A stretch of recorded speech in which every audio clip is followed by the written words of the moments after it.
மதுரைக்கு அருகிலுள்ள ஒரு பெரிய மகளிர் கல்லூரியின் விடுதியில் வார்டனாக இருந்தார் ரோசம்மா. 40 வயதை நெருங்கியிருந்தாலும் அவரது முகத்தில் இருந்த கம்பீரமும் கருணையும் மாணவிகளுக்கு ஒரு தாயின் அன்பை நினைவூட்டும். அவர் மிகவும் கண்டிப்பானவர்.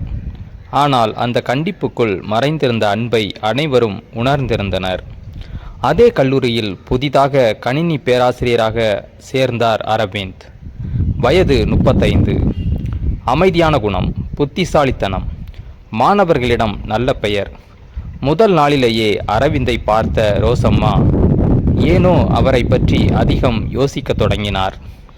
இவரை எங்கோ பார்த்த மாதிரி இருக்கே என்று மனதில் தோன்றியது.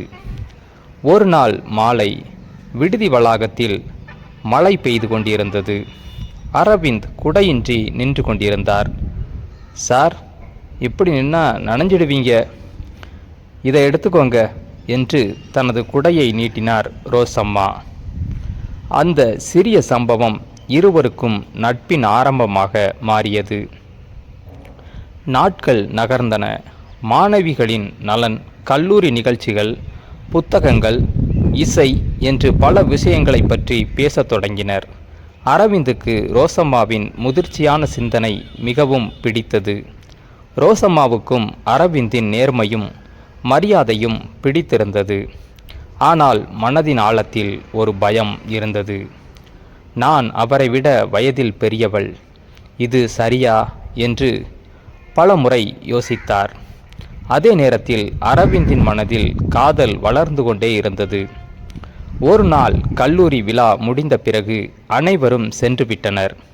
அந்த இரவு நிலவொளியில் அரவிந்த் மெதுவாகச் சொன்னார், ரோசம்மா, உங்களை நான் மதிக்கிறேன், அதைவிட அதிகமாக நேசிக்கிறேன்.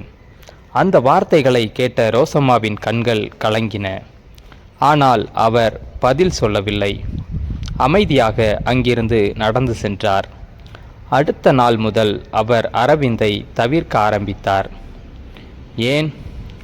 அவரிடம் சொல்ல முடியாத ஒரு ரகசியம் இருந்தது. அரவிந்த் குழப்பமடைந்தார். ஒரே நாளில் ரோசம்மா ஏன் மாறிவிட்டார்? அவர் பேச முயன்றாலும் ரோசம்மா விலகிச் சென்றார். ஒரு நாள் இரவு விடுதி அலுவலகத்தில் இருந்த பழைய கோப்புகளை சுத்தம் செய்து கொண்டிருந்த போது ஒரு புகைப்படம் அரவிந்தின் கண்ணில் பட்டது. அதில் இளம் வயதில் இருந்த ரோசம்மா ஒரு இளைஞனுடன் நின்றிருந்தார். பின்னால் எழுதப்பட்டிருந்தது, என்றும் உன்னை நேசிப்பவன், ராஜேஷ். அரவிந்தின் மனம் உடைந்தது. அப்படியா? அவர் இன்னும் அந்த காதலை மறக்கலையா என்று நினைத்தார். அடுத்த சில நாட்கள் அவர் பேசவே இல்லை. இதை கவனித்த ரோசம்மா ஒரு நாள் அவரை அழைத்தார். அந்த புகைப்படம் பார்த்தீங்களா? அரவிந்த் அமைதியாக தலையசைத்தார். ரோசம்மா மெதுவாக கூறினார், அவர் என் கணவர் இல்லை, என் வருங்கால கணவர். அரவிந்த் அதிர்ச்சி அடைந்தார். திருமணத்திற்கு 3 நாட்களுக்கு முன் விபத்தில் இறந்துவிட்டார்.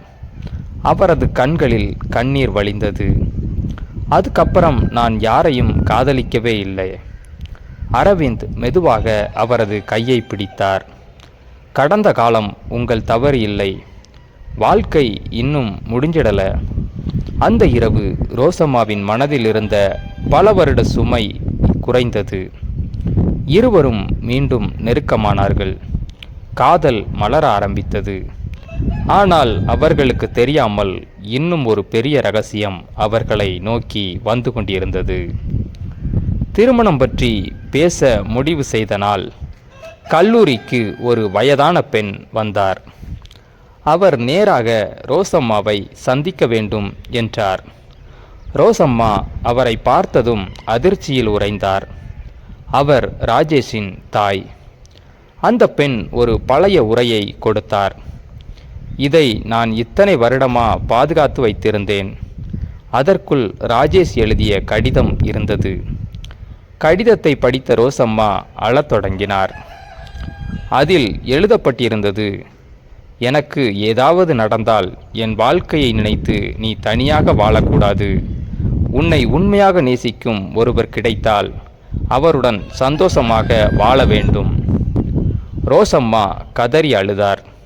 பல வருடங்களாக அவரை கட்டி போட்டிருந்த குற்ற உணர்வு அந்த நொடியில் உடைந்தது. அரவிந்த் அருகில் நின்றிருந்தார். அவர் மெதுவாக கேட்டார், இப்போ என்ன முடிவு? ரோசம்மா சிரித்தார். இத்தனை வருடமா நான் கடந்த காலத்தோடு வாழ்ந்தேன், இனிமேல் எதிர்காலத்தோட வாழணும். சில மாதங்களுக்கு பிறகு கல்லூரி வளாகத்தில் எளிமையான திருமணம் நடந்தது. மாணவிகள் அனைவரும் மகிழ்ச்சியுடன் கலந்து கொண்டனர். ரோசம்மா அரவிந்தை முதலில் பார்த்த நாளிலேயே ஏன் எங்கோ பார்த்த மாதிரி உணர்ந்தார் தெரியுமா? ராஜேஷின் இளமை புகைப்படமும் அரவிந்தின் முக அமைப்பும் ஆச்சரியப்படுத்தும் அளவுக்கு ஒரே மாதிரி இருந்தது. அதனால்தான் முதல் சந்திப்பிலிருந்தே ரோசம்மாவின் மனம் குழம்பி இருந்தது. ஆனால் இறுதியில் அவர் உணர்ந்தார், அரவிந்த் ராஜேஷின் இடத்தை நிரப்ப வரவில்லை, தனது வாழ்க்கையில் ஒரு புதிய அத்தியாயத்தை தொடங்க வந்திருந்தார். இந்த ஸ்டோரி உங்களுக்கு பிடிச்சிருந்தா லைக் பண்ணுங்க, கமெண்ட் பண்ணுங்க, நம்ம சேனலை மறக்காம சப்ஸ்கிரைப் பண்ணுங்க.